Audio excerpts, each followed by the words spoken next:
Only if you have been on another planet would you not be aware that Donald Trump's deal of the century for peace between Israel and the Palestinian Arabs was finally released. And so I wondered, what might the world learn from it?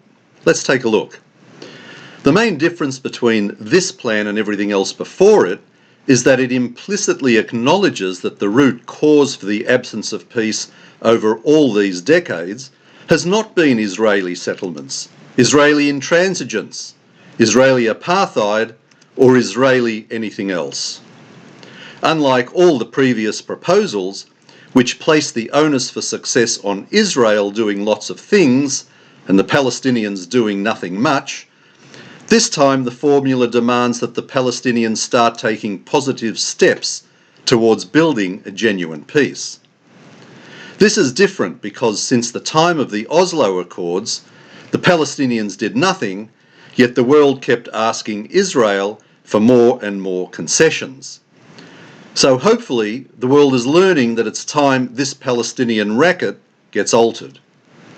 And unlike previous plans, this time they have been given 4 years to do it, otherwise the deal expires. And this is a game changer as it confronts their fake claims of wanting peace but doing nothing about it. This will expose them for the liars that they really are. What might else have the world have learned? Certainly, the world now understands that with every proposal for peace in the region, from 1948 until today, the Jews have always said yes, and the Palestinian Arabs have always said no. And just in case the message didn't strike home, PA terrorist-in-chief Mahmoud Abbas declared, "We say 1,000 times no, no and no to the deal of the century." The world has learned that the 1967 Green Line was never intended to be a final border between two states. It was simply an armistice line that existed when fighting ceased in 1967.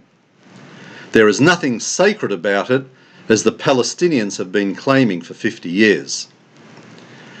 The world has also learned that this deal makes it clear that any Palestinian, quote, refugees would go to the future state of Palestine, not Israel. Their sneaky aim of destroying Israel by flooding it with Arab refugees has now been called out. Jerusalem has for centuries been the central focus of Jewish history, with virtually no significance to any Arab history. There was no way that Israel was ever going to give up half of this ancient city to a bunch of tribal gangsters such as the PA. The deal of the century says that Jerusalem is unequivocally Jewish and should remain so.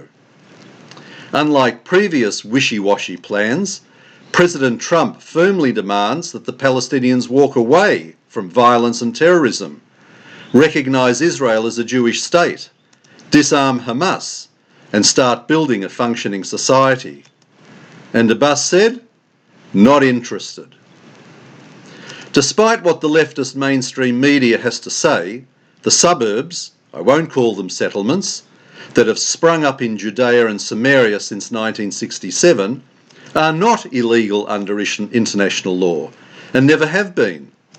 President Trump's deal makes this point loud and clear and understands that Israel is entitled to apply sovereignty there in the near future.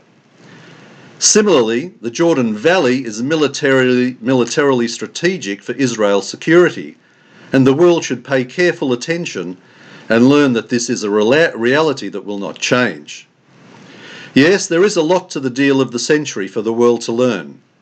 At this stage, the Jewish world is relieved that for the first time a proposal has been presented that acknowledges the right of Jews to live in their ancestral homeland and squarely addresses the Palestinian rejectionism that has had the world conned for the last 50 years. Abbas keeps saying that the Palestinian rights are not for sale and continues to propagate the lie that they are an indigenous people whose land is being occupied by colonising Jews. It's always been fake news, and the world is learning that the only plan that the Palestinian Arabs will accept is one that advances the eradication of Israel. Only now, this has been called out by the Trump strategy. A carrot and stick approach is the brilliance of Donald Trump's deal of the century. And so to entice them, there are also 50 billion reasons to now accept it. But they won't, of course. There is also an Australian angle that the Australian Jewish Association is presenting, and AJA President David Adler discussed it recently on the Top Rating Outsiders program on Sky News. If you didn't see it, it follows immediately after these comments. This is Alan Friedman for the Australian Jewish Association.